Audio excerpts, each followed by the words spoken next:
Hi, you guys. Welcome to my channel, Soul Talk with Kilfox. I am your girl, Kilfox, and today I'm going to record more of my life's disclosures.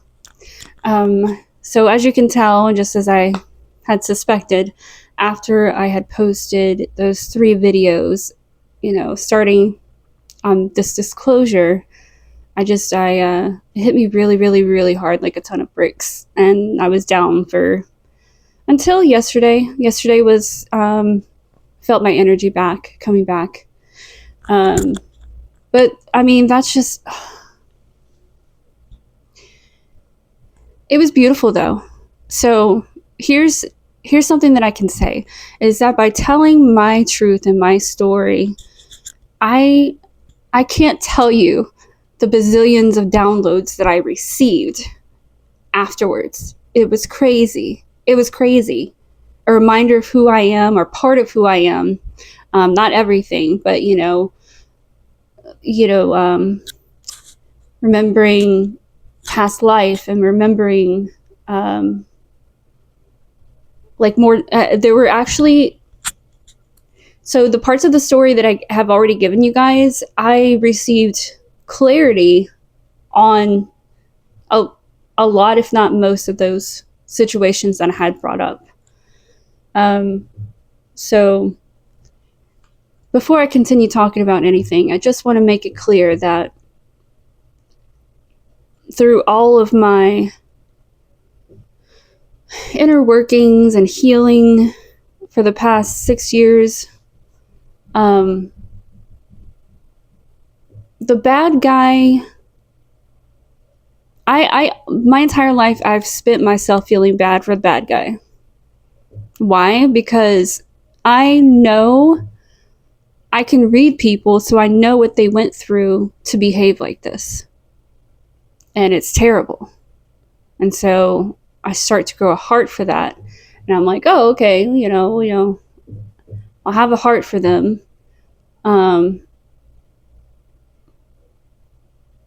Which,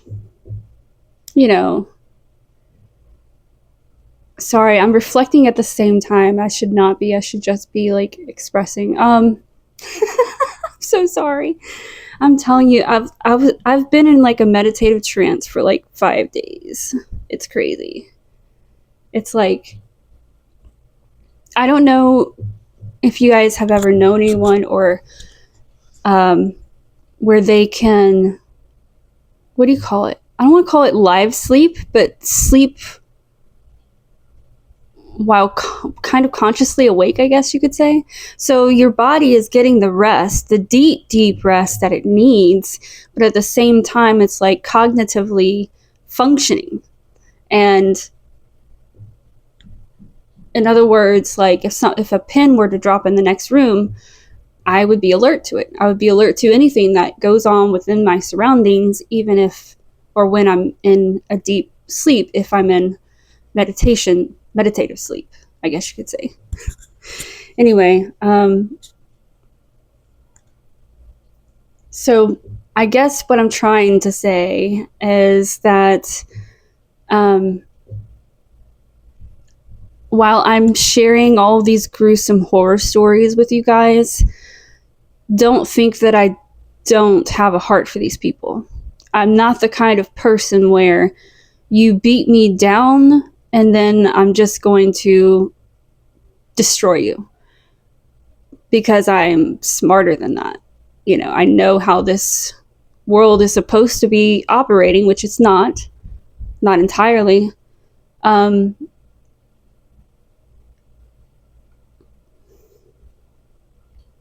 I guess just keep that in mind. I don't have harsh feelings against anybody who's ever come against me. There might be an exception for 1 or 2, and that's only because they're at the very, very tippy top, which is later on in the story, because they're the ones who kind of created all of these issues within my bloodlines. Well, I say bloodlines, I'll just say family, because like I said, turns out half my family it's not mine. Not blood anyway. And they never really treated me like theirs. There are an exception. There were family members that were nice to me and friendly to me. But everyone else, like, it literally, I spent my entire life being rejected by everybody, and I could never understand why. I could never understand it. And so one of the things that was downloaded to me was that the fact that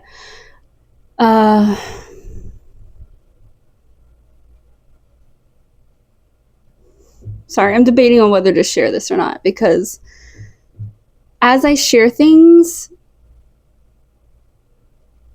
like, more clarity comes. So I guess I should just go ahead and do it so that I can receive more clarity. But basically, so it's kind of weird. So you guys know that we have a new kitten in the house. And I actually was able, through a meditation, I somehow got entangled and got to experience where this little kitten has repressed memories. And these are trauma. It's trauma from his last life. In his last life, he was a female, got turned into a prostitute and was treated horribly, and it was just treated horribly. Female human, before she came into this life. And he and I, that cat and I have, he just was attracted to me during this time.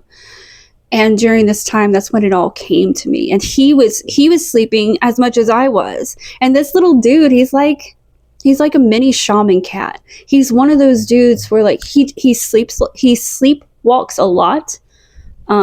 He doesn't really know what he's doing sometimes, but most of the time, he at least knows what he's doing. Kind of weird, but anyway, poor little dude. But he was healing. And it turns out my daughter comes to me and she's like, such and such place, because I'm not going to blast them on here, but the name of the place that we purchased him shut down. And I'm like, they shut down almost a month after we got him? Like, that doesn't sound good. And they were, which was weird because I had just got a text from them earlier that morning saying, we have a sale. You can come in today and enjoy your sale. And then she comes and she tells me that, she shows me where it's posted that it's permanently closed. And I'm just like, oh man. So immediately I took him off the food that they gave him for us, because I don't care. It's maybe a really good brand, but the fact that they got shut down and everything, I don't trust it. And the thing is, when we got the kitten, even now, this poor thing, because usually, so at first, right, with our first cat, he doesn't have a problem with overeating. So we leave his food out 24/7. He takes care of himself. Whenever it's empty, we fill it up. No big deal. This one right here is just, goes crazy for food, to the point where while he was little, we would put our other cat in his room so that he could eat, while we could feed this little kitten, because it was just so vicious. He was so vicious, and he would jump into our bowls and plates and everything. And of course, he was too young to understand correction, so you can't correct a kitten, not at that age. And supposedly when we got him, he was just under, or right at 3 months. I'm pretty sure he was under that because he was little bitty. But anyway, it's not training time at that time, because their consciousness hasn't really settled into who they are, what they are. And so, sorry, I lost track of what I was saying. So one day, during my days of meditation, he and I were sitting alone in the living room, and I was eating And, he's older now, by the way, looking good. I mean, looking healthy. And not that he looked bad to begin with, but I don't know. I could feel something was off. But anyway, so I started working with him. He's now old enough to kind of like remember, okay, this is my boundary. This is what I'm allowed to do. This is what I'm not allowed to do.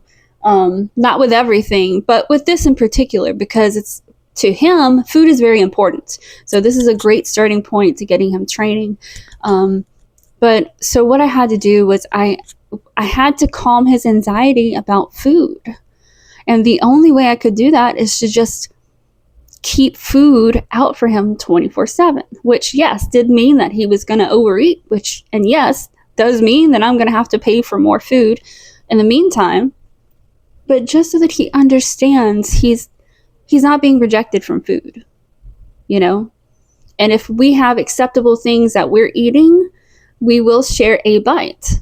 But we have our system for, okay, you keep this distance from me, you stay away from my plate, and as long as you follow those rules, I will give you a bite. That kind of thing. And it's, when I tell you, it's made a world of difference. And I also started feeding him some more milk instead of just plain water.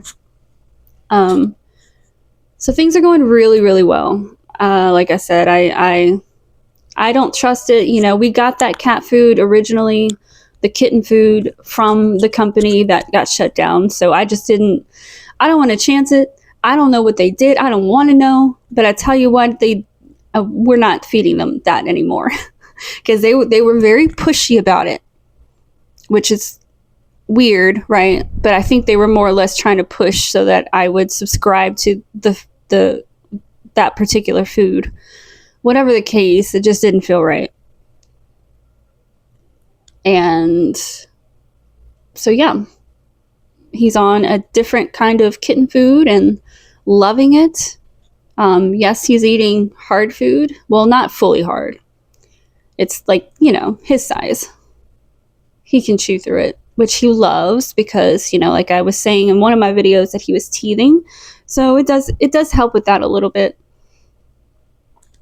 But yeah, so it was really cool being able to experience this with him and to reconnect with my connection with animals. I've trained a lot of animals over my life. The first started when my mother got a parakeet bird, and they wanted it to talk, so they would, try whatever, but nothing would work. And other people said, parakeets can't talk, blah, blah, blah, blah, blah, blah, blah. So I kind of took it upon myself. I don't know why, but I took it upon myself to pull the whole bird cage into my room where it was just me and the bird for like a day or two. And I worked with this bird, and she started talking. She would come up, she would give me kisses. She would say, kiss, kiss. Anytime she wanted a kiss, she would say, kiss, kiss, kiss, kiss. And then you'd go up there and you give her a little kiss, and she'd be happy. Pretty bird, pretty bird. She loves saying pretty bird. Anyway, I got her to talk.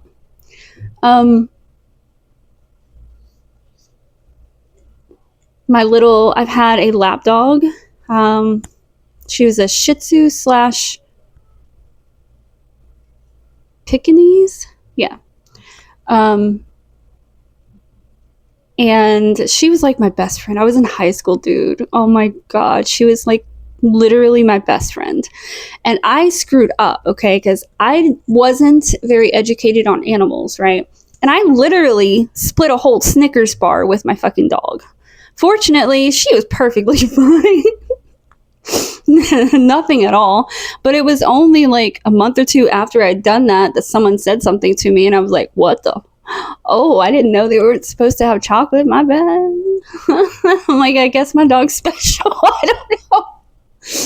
But this, oh my God, she was amazing. It always seems like she must have been serving as a protector, because she was the animal in the house that would take turns sleeping with everybody every night. Which is interesting, because I've had other animals do that, and we have them, like the ones that we have now, that's what they do, which is really great. That means they're connecting with everybody. And this girl even had a boyfriend. It was so adorable. So next to us, we had this young couple, and they had a little weenie dog. And my dog, she got in the process, right? I trained her to go outside. She wasn't trained to do that before. Not only did she go outside, she always respected her boundaries, which were the road, the ditch, like she knew where to go and where not to go, always. And anyway, every once in a while, she'll ask to go out, and then she'll go straight to the neighbor's house, scratch on their door, and my neighbor would open up and she'd be like, "Oh, you want your little friend to come out and come and play?" And so she would go out, she would knock on their door, they would let their dog out, and then they would both go play in the neighborhood. And then they'd come home when they were tired, and that was it. Like, it was so beautiful. And it was like, they did this on their own. They regulated themselves. They knew where they were supposed to be and go, and where they're not. And yeah, it was so cool. But anyway, I'm gonna think of a spot to start talking about, because I know at first I was starting in chronological order, but like I said, it honestly doesn't matter where I start, because it's like I'm gonna have to go back over it anyway, with another layer. So it really doesn't matter where I start. But since I left off, because there's so much more that I want to express and that happened during the time that I've already covered, things that I left out, and stuff like that. But we'll get back to it. So I guess for now we'll start like in high school. I know I started off and I was talking about how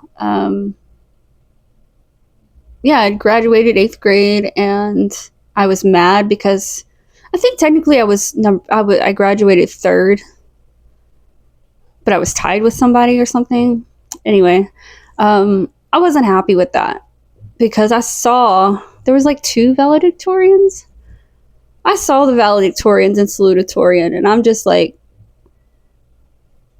that's are you serious right now? Like, they don't contain the most knowledge.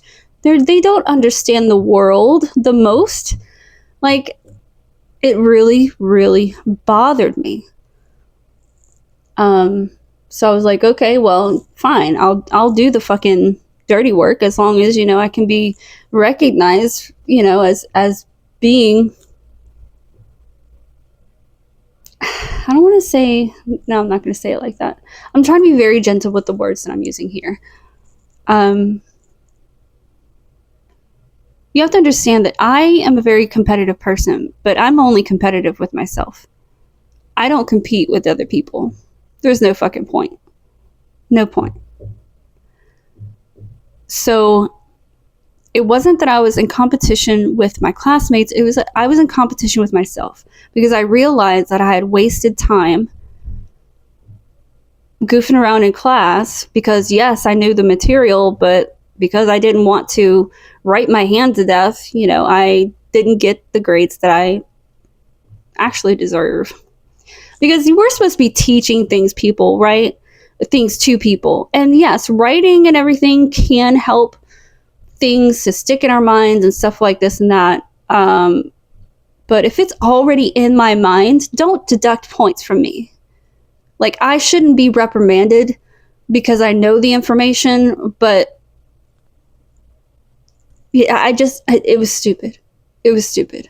It's like, if you're going to give me work and you're going to put my hands to work, let it be with something I don't already know, that I don't already understand, But the school system that I come from is definitely one that's like, I think probably even to this day, I don't know for sure, but in Louisiana,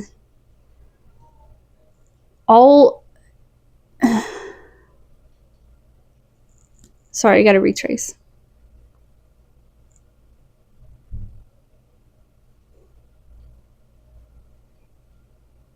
I'm still kind of in meditative state, so my mind still is all other kind of places. Sorry. So the state of Louisiana, they've made it to where you cannot pass a school grade.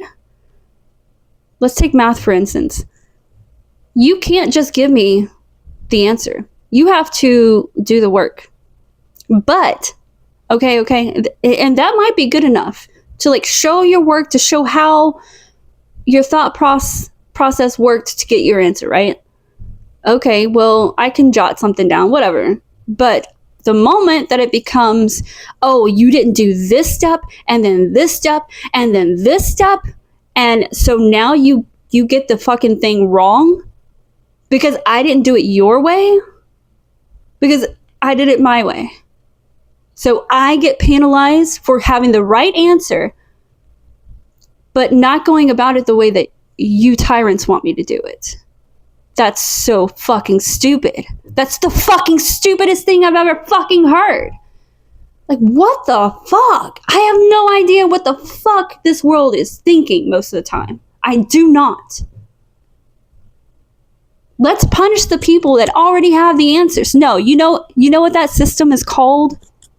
When you have a system that forces you to write out how you got your answer, they're trying to bend your mind to think and operate like this narcissistic system that is in place.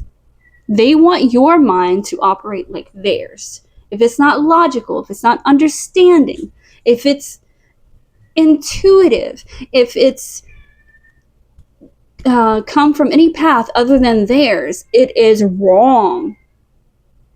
It is wrong. It's the dumbest shit in the entire world. I swear to fucking God. I swear to God. One of the things that I learned in high school is, I was fortunate enough to be a part of the advanced class throughout my entire high school career. But there was one time I was having a lot of trouble. Like, I've always been really good with math. Really good. And I would just get these blocks sometimes. And I had this huge block one year, which kind of made sense because it also aligned with a lot of depression coming from my state of home at the time. But I had failed my advanced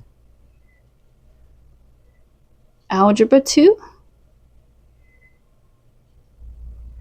I feel like, yeah, it had to be. I failed advanced algebra 2. And the school blamed the teacher because the teacher was new. And the school literally fired him and said, oh, well, everybody failed his class, so we have to fire him. So basically, if you don't come in and teach something to them that they're going to make A's on, you're fired.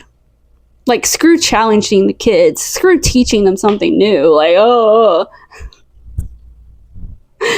Boy, these schools, man, all they care about is their fucking grade. That's all they care about. Anyway, all right, so let's start on my school years. All right, so freshman,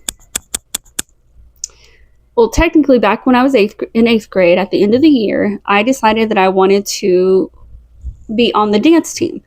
And the reason why is I'm going to backtrack again, sorry. Back in 6th grade, I joined a cheerleading squad. And I had a lot of fun and everything. And then it came time for tryouts for the following year. And so there were a total of 4 of us that were trying out for captain or captain, co-captain, whatever. And even though I knew that I shouldn't be captain or co-captain, I wanted that experience to know what to expect for when I was ready to do it. So that's why I was doing it. But anyway, so there's 4 of us, right? And the rules were that you perform your routine. You are not allowed to do tumbling, flips, or anything like that. You're not allowed to do it. Okay? We're like, okay. So everyone abided by that except for the last girl. And guess what she did? Backflips. Guess what she got? Captain. Now let me remind you, she was not the best cheerleader at all. She was heavy.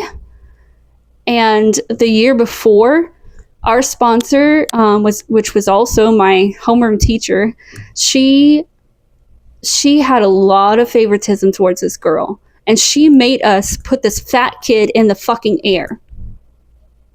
And everybody was straining and sweating and saying, no. I know they pointed me out, but they were like, you should be up there. Like, we need somebody who we can actually lift and not have trouble holding. So anyway, this is the girl that got captain. Not the girl who had been in cheerleading for 1 or 2 years already.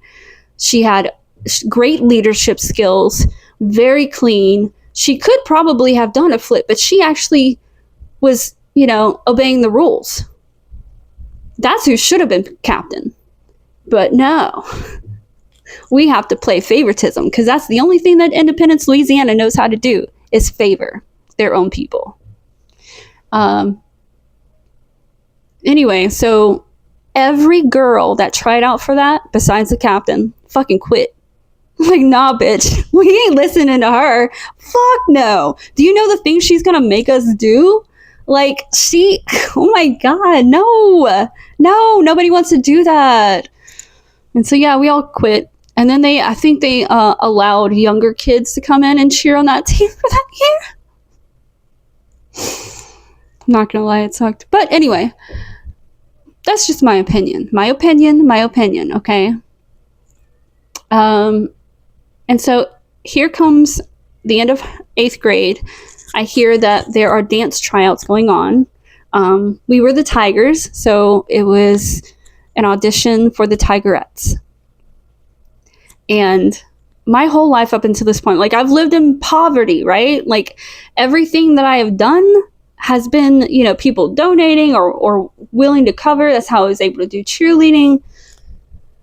Anyway, so I expected the same thing, that whatever I needed, I would come up with whatever. But besides that, I had no dance training. I had none. But I had been dancing since 5th grade to like every single music video that would come on television at the time. I would study everybody's moves. Like, I knew all of Britney Spears' stuff. I knew it's just, yeah, it was fun. And I just always felt connected to dance. And I've always been picked on for it and put down. My neighbor, at one point when I had those 3 girls as neighbors, I had rallied them all together one time and we were just having fun. I had my camcorder. I choreographed a routine for us with the music and everything, and we did it, and it was fun. And then I guess they just realized that, well, I say that because the oldest sister, she didn't want to participate with us because she, was in that in-between trying to be cool. This isn't cool kind of thing. And then it's like the other 2, anyway, I was eventually able to like get her kind of involved, at least to where she was happy. But these people just would always look at me like I'm stupid. I don't know what I'm doing. Like, why would you even be doing shit like this? Like, it's not going anywhere. And I've never thought that way. I've always thought about the possibilities. I'm like, dude, we have a camera. Dude, we have music. Dude, we have moves. Like, we could be doing the same shit that these people are doing. You know what I'm saying? Like, it was very simple to me in my mind. Anyway, so needless to say, that dance came about, but never professionally. It was never officially taught to me. It was something that I had to pull in for myself. And so anyway, back to this tryout thing for the dance team. Man, I went in I can't remember how many days of teaching. I think they might have done, a total of three practices to where they would teach us the routine. And then that last day we would actually try out in front of the judges. And on my last day there, I was struggling so hard. I didn't know what the fuck any of the terms they were using. Oh, well, you just got to do a pirouette. Okay, bitch. What the fuck is a pirouette? Like, okay. Actually, I think that was one of the biggest struggles I had with that particular routine, which was the pirouette. It was just one. But I had trouble with it. And anyway, the third day, I had been going well the first 2 days. And then the third day, I just was exhausted. I was still not getting everything that I needed to get. It was a struggle bus. And at the end of the session, while I was waiting for my ride to leave, the sponsor for the dance team had walked up to me and she said, don't give up. She said, whatever you do, just don't give up. It's like, okay. And then, of course, as I get home and I'm laying in bed, getting ready to go to sleep, my mother comes in and sits on the bed with me because I had spent all evening when I got home in the yard practicing. And she comes in there and she's like, I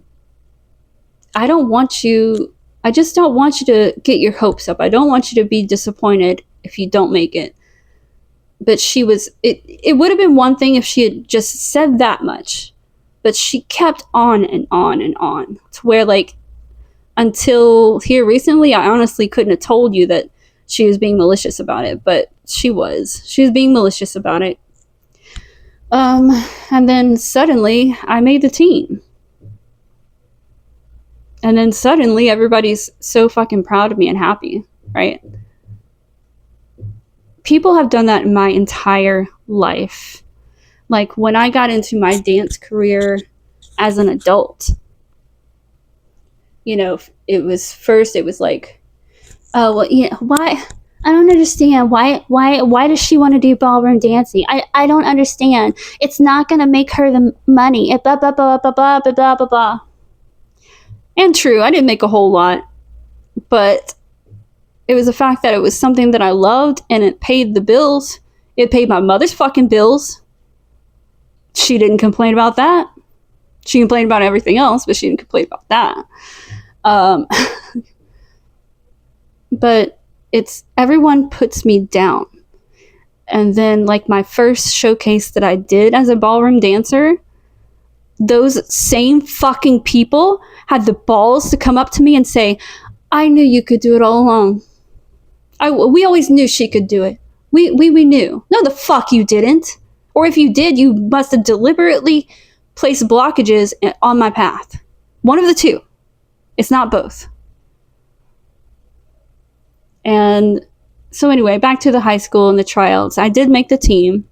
And then I realized that during those tryouts that I wanted, that I needed contacts. Because we were, all of the dances that we were doing was mostly always outside.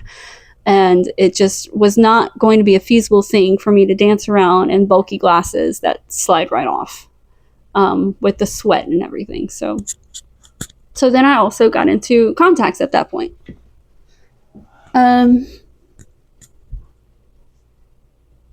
Freshman year was pretty chill. I don't really have any strong complaints. Nothing serious really went down that year. It was a great year. I was able to think clearly, operate clearly. So I was on top of my game with homework and shit, got my 4.0. But then things began to change after that. So the next summer, each summer with the Tigerettes, we do a dance camp. And that's where they basically refine our dance training skills and technique, and some other fun things. And when you sign up to the dance team, you have to agree to the mandatory summer camp, because if you do not participate, you cannot be a part of the team. Our particular team operated on what's called demerits. So if you did something wrong, or if you didn't show up, or whatever, you would get a demerit. And then after a total of X amount of demerits, if you get that far, which is kind of hard to do, you really just, you don't want to be part of the team if you get that many. So anyway, but the summer camp thing was like an automatic, like, no, you can't be part of the team if you don't participate. And it just so happened that this summer, between freshman and sophomore year, that this summer camp just so happened to lie on the weekend that they were burying my great-grandmother. Now, this is the woman that I said was being abused by my family. They were hitting her and lying about her and very hideous, sinister things.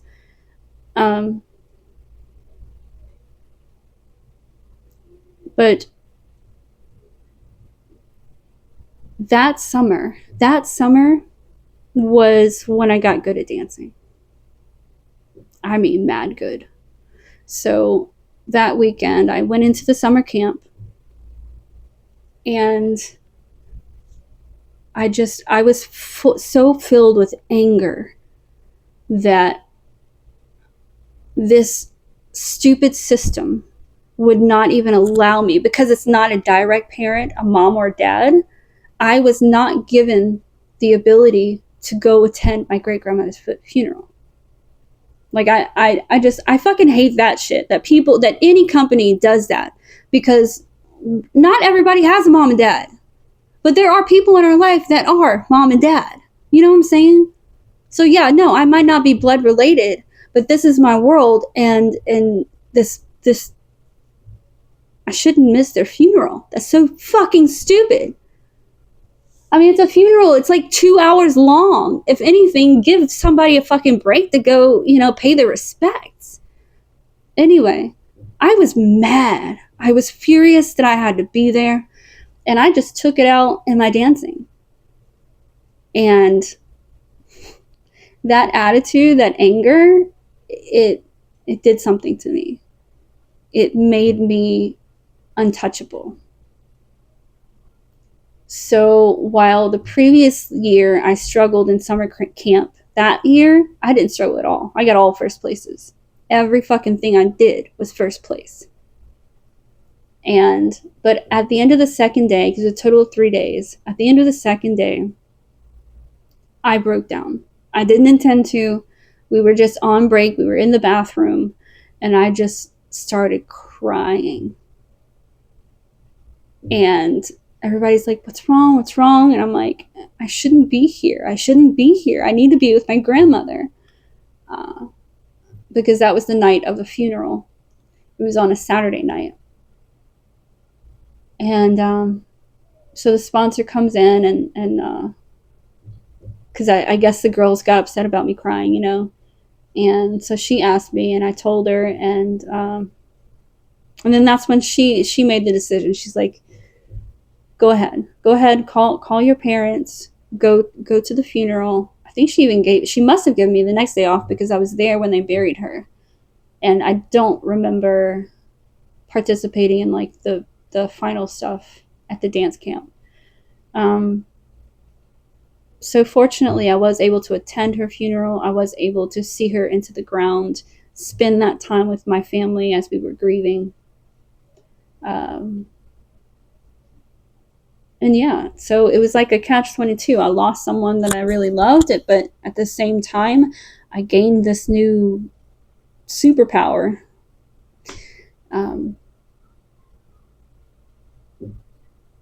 And so that year began, and not on an excellent note, because I had a pen pal where he and I were like we wanted to be involved with each other romantically, but how you can't do that with a long distance relationship, not reasonably. Um, anyway, he decided to stop talking with me, and so that happened right as my great grandmother died. It threw me for a loop. And then when school started for my sophomore year, for whatever reason, my mom became inflamed. Like, her antics just went up like 5 notches. Because the year before, I was putting up with her bullshit, whatever, and I was okay. But I think the break that I had, or because of the break that I had, with losing a good friend and then losing my grandmother, it just took my hopeful spirit down. So that when I was in these moments with my mother and I can't sleep at night because she's blaring music, singing and screaming at the top of her fucking lungs, throwing beer bottles everywhere, doing just, you couldn't sleep in it. It was a fucking trailer. The walls are paper fucking thin, dude. Like, and I tried over and over. I would go to her and say, I have school in the morning. Can you please turn it down? No. And my, piece of shit, lazy ass father, of course, you go and tell him, what's he going to do? Nothing. Because he doesn't know how to do anything. That's literally all he knows how to do is nothing. He can drive himself to work, but that's it. So sophomore year is when I took that advanced algebra class with the new teacher, and he was much more advanced than we had ever experienced, and that was the trouble. They shouldn't have blamed the teacher. They should have blamed the school system for not finding a proper match for these kids. Because if I were in a better state, I could have succeeded in that class, but I didn't. And unfortunately, nobody else could either. Nobody. You had advanced people like flunking out of this fucking class. And then at the end of the year, they're like, oh, well, give them a bunch of bonus work and blah, blah, blah, blah, blah, so they can bring their grades up. Oh, that's another thing I was going to say. Well, I guess I'll just let the story go. So anyway, I was sleepless. I was depressed. I was stressed. I couldn't function. And then my friend tells me, my best friend at the time, she's like, I talked to the school counselor, and because she was having suicidal thoughts. So she got to talk to the school counselor, and she was talking about how she helped her so much. So I was like, maybe there's something she can do for me if I go and talk to her. So my friend set it up, and I went into the meeting, and do you know what this bitch told me? She's like, oh, there's nothing I can do about that. I'm like, okay, well, I was just wanting, to be able to talk to somebody. I don't do that. You're going to have to go find a counselor. She was a bitch. She was a fucking bitch. I have no idea what the fuck my best friend, what kind of help she got out of her. She was not helping me, bro. She was not helping me. She had no fucking interest. And that wasn't the first time I've been declined by a school counselor. Anyways, I was finally able to convince my father to let me go see a Christian counselor. It was my choice. That's what I chose to do. And the 2 sessions that I had with that woman really fucking helped. It helped a lot. And yeah, I said 2 sessions because obviously my parents stopped taking me. They claim it was money. I promise you it was not money. If it was money, it was because my mom was being extra and spent the money. And I don't know. I was denied help by everybody, by my family, by my school, by no one wanted to help. And it was so obvious that I needed help, right? Because like even my advanced algebra teacher, he and I had a couple conversations in terms of like how I was doing it. Like he knew, I don't know how he knew, but he knew that I knew numbers and I was good with them. And so he knew that I was absolutely distracted and I was not, my head wasn't in the game. My head was not in the game. And for the first and only time in my entire life, I bullshitted a book report. It was the worst idea I have ever done, but it was this deal that he gave me. He's like, okay, well, if you do this book report on this mathematician, then, it would basically give me a better grade. And I was like, okay, but it didn't get done because I was full of depression. I wasn't doing anything. I wasn't doing any homework. And anytime I would try to go and concentrate on anything, I couldn't. And so by the time this book report was due, instead of I have no idea why I didn't just say, I don't have it, sorry. I guess because I didn't want to admit that that's how broken I was. So I tried to salvage this book report, and my retarded ass, I thought it was a good idea to I didn't, what do you call it? When you forge, like when you copy someone else's work or something. I didn't do that. What I did was I read just like the beginning and end of each chapter and made a paragraph out of that information for each chapter. So that information became a paragraph, right? Needless to say, it didn't fly. This man was, definitely about his work. Maybe a different teacher there probably would have just let it slide.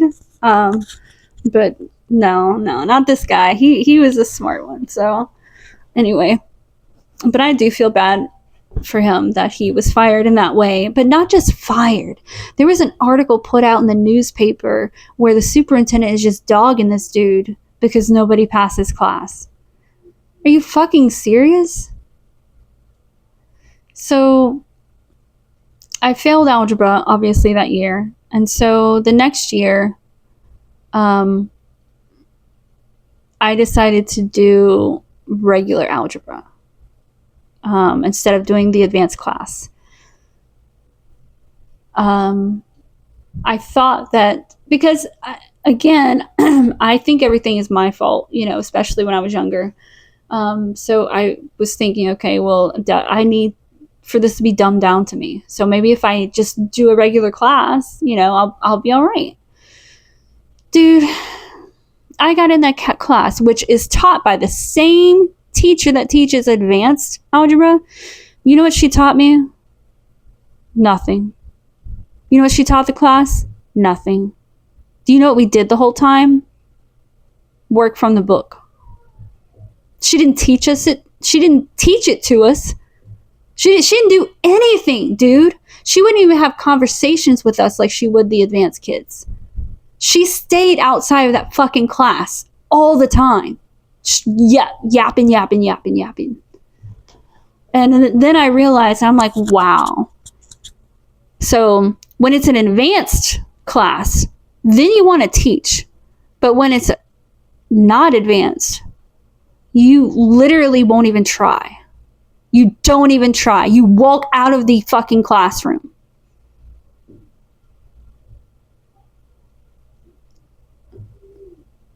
That was, I assumed that she wasn't the only one. She couldn't have been the only teacher like that. And then I realized what a disadvantage that all the other kids have been put in.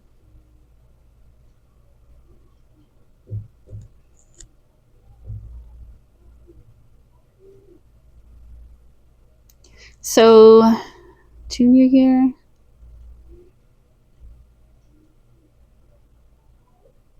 The summer between my sophomore and junior year, I had gone out with one of my friends, and we were having fun, and ran into this guy who was part of the DJ stand, about my age, and like he was showing interest. And he was like, "Oh, well, if I beat you at this game, then," or because he had asked for my number or something like that. And so we decided to put it up to like a game of like some kind of arcade game, fighting game. And I won because nobody can beat me at a fighting game. Anyways, anyway, so anyway, he got the number anyway. And it was like literally the next day I saw him at a grocery store that usually we never go to. See, I'm starting to pick up like puzzle pieces of what's this story is going to evolve into. And so like I still have epiphanies like, oh my God, well, that was a sign right there. Anyway, so yeah, I saw him like the next day. He was working at the grocery store. And anyway, so since then, I started talking to him, but he was too much. And there was nothing there. And so I literally, I am not exaggerating. I am not exaggerating. That entire summer, for a total of almost 6 months, this stupid motherfucker called me all day, every day. To the point where it got to when my parents said, "You got a phone call, it's from so-and-so," I would say, "I'm not taking their call anymore. Just let it go. I don't want to talk to them." All right. That was the first huge fucking flag, right? But anyway, so when I first started junior year, me and one of my friends started talking, like, getting close, kind of romantic, whatever. And excuse me. I don't know. He was a straight up douchebag, right? Like he had switched from public school to homeschool, and then when he would visit us at school, he wouldn't so much as speak to me. So yeah. Anyway, got me to thinking, like, clearly I have like this attraction to bad boys, I'm like, well, maybe I should give a good one a try, right? Because I've never, whatever. And so I decided to give this dude who kept calling me all the time an opportunity to talk and everything.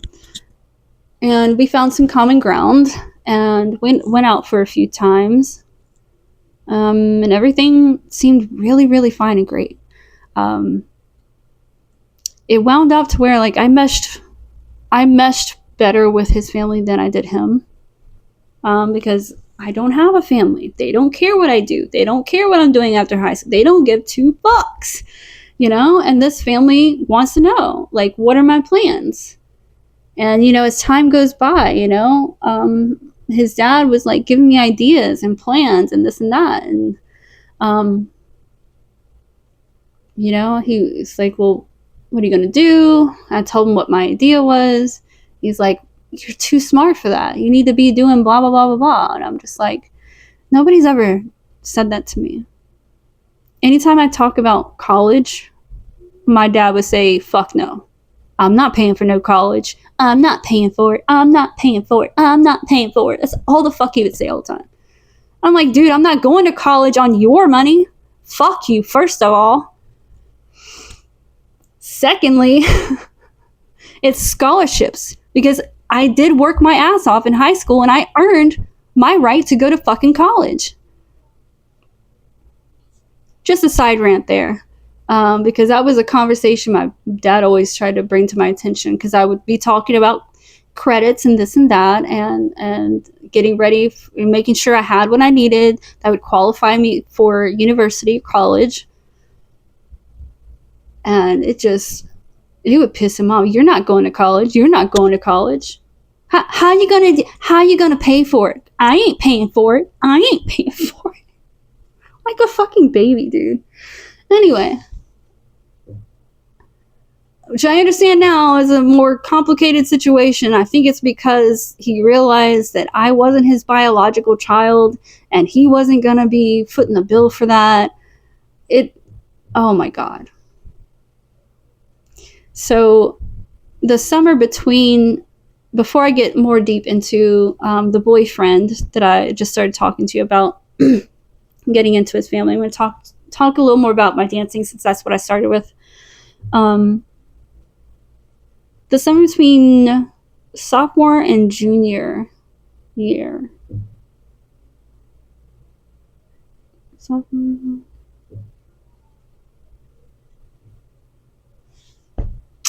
I've already lost my train of thought. However, I am going to leave it at this just for this moment because this video is already hitting about an hour long, and I don't want to do more than an hour long video. It's very hard to upload. Yeah. Love you guys. See you in a second.